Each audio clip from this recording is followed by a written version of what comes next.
Okay, this is two boys. This will be at 170. Yes, 170 on the answer. I will question, and it begins with a question for the record. Mr. Smith, what is your address? 3431 South Mollison Avenue, New Orleans. How do you spell the street name? Mollison.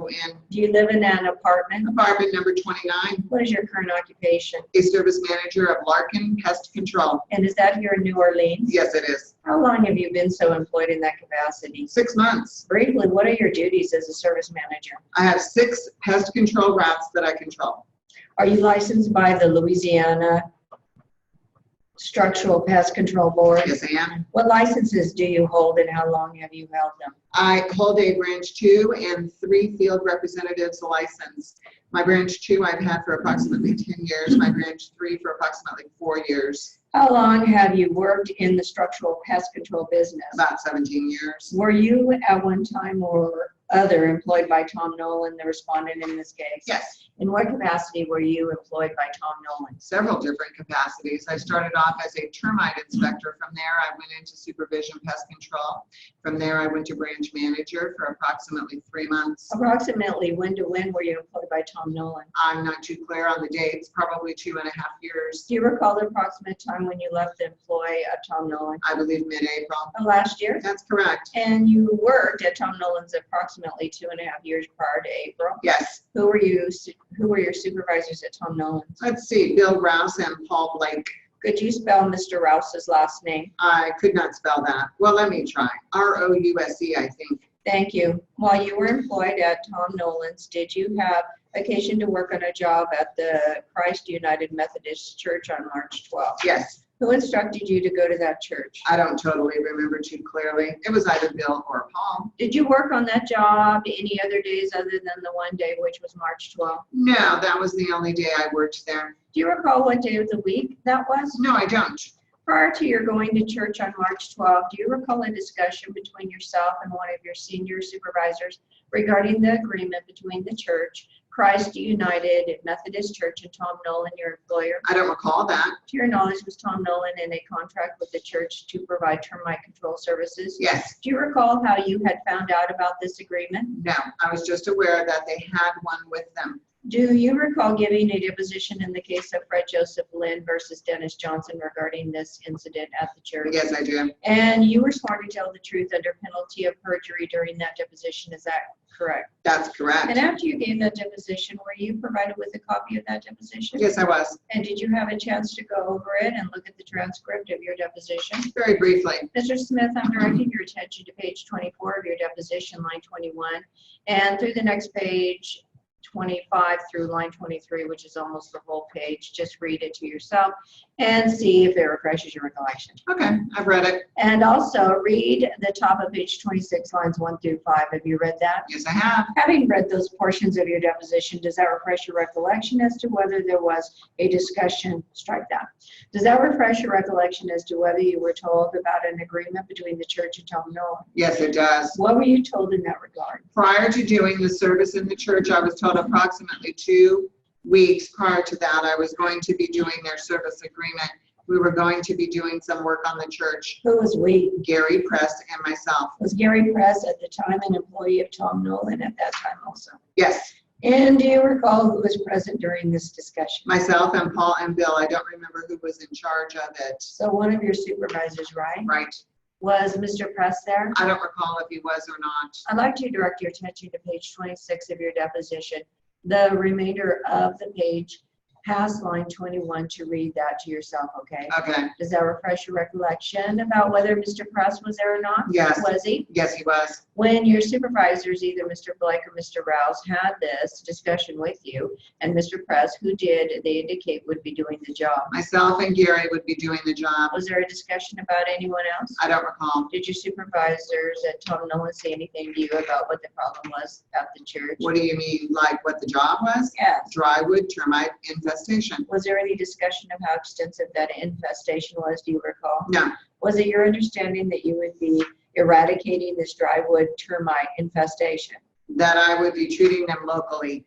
What do you mean by locally treating them? When you say you would be locally treating them, what do you mean by that? Treating in the areas of the sheathing boards and the rafters What would you be treating it with? with the Whitmere product. What is the Whitmere product? Do you know? It's a PT2 chemical pesticide. It's for eradicating drywood termites? Yes, You would be following behind the infested area with the gun, correct? that's the intention of the pest control. You're behind the gun. In other words, we would treat the wood members and I would be behind him treating wood members too. Who is he? Gary.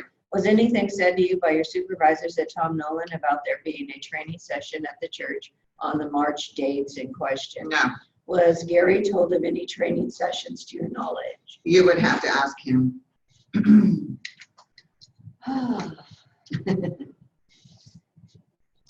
Okay, we're going to be talking about chiropractor and chiropractic in this practice. We're still at 170. Okay, here we go for the record.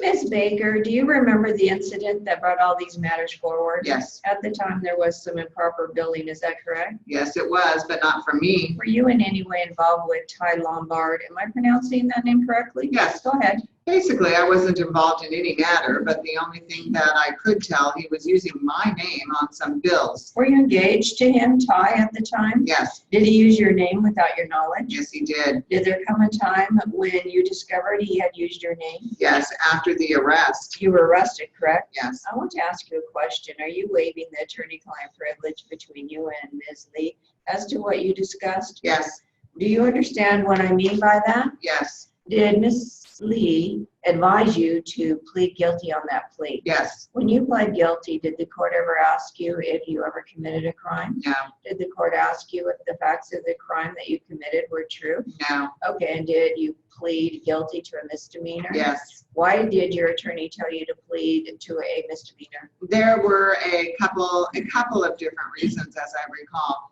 Will you tell us what those were? First of all, I was told it was a bargain. What do you call that? I can't recall. A plea bargain? Yeah, if somebody pleaded guilty or was convicted of any kind of a felony, everything else would be a felony too. So that was like I pleaded guilty because I didn't want it to go farther down to be guilty of something I wasn't doing. Okay, I think I see what you mean.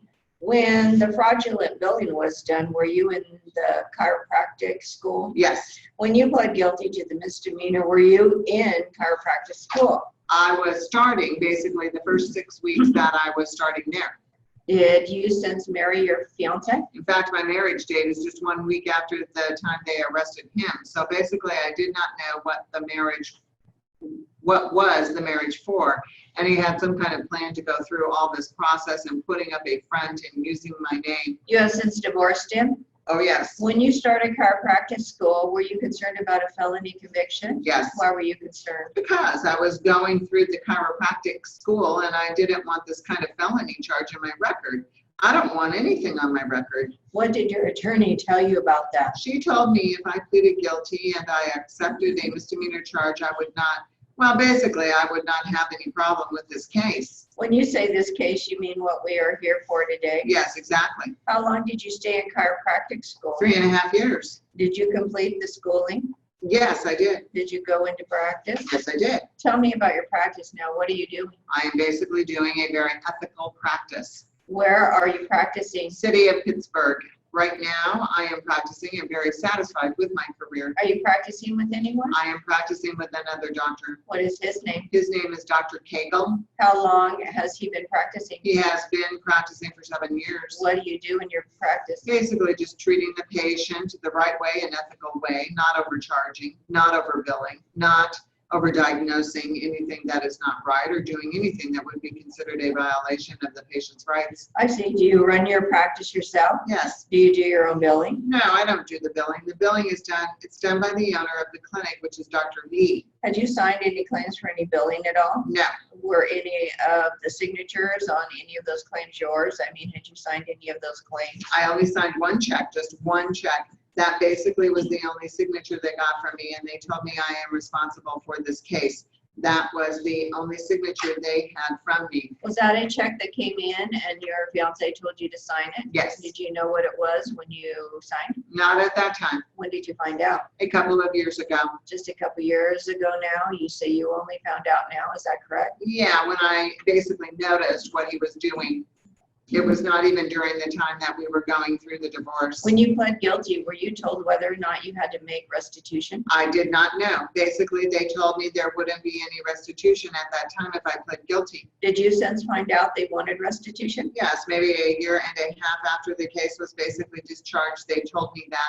It was exactly a year and a half after that they told me I had to pay restitution. How much did you have to pay? It was about $8,000 something, I think. I have it in one of the papers. Did you pay them? Yes, basically I paid half. I mean, as much as I could. And the rest of it, Ty Lombard paid because he knew he was responsible. Mr. Lombard is no longer in Pennsylvania. He is no longer in Pennsylvania. You have no contact with him? I can find out, but he is not right here now, no. I mean, you don't see him? You are not married to him? I have not seen him for 4 or 5 years. Did you ever sign any claim form for the insurance for a check for $8,000?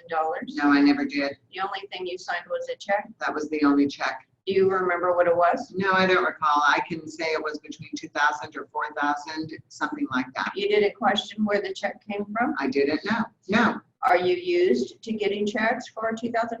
no. Okay, that's the end of the warm-up.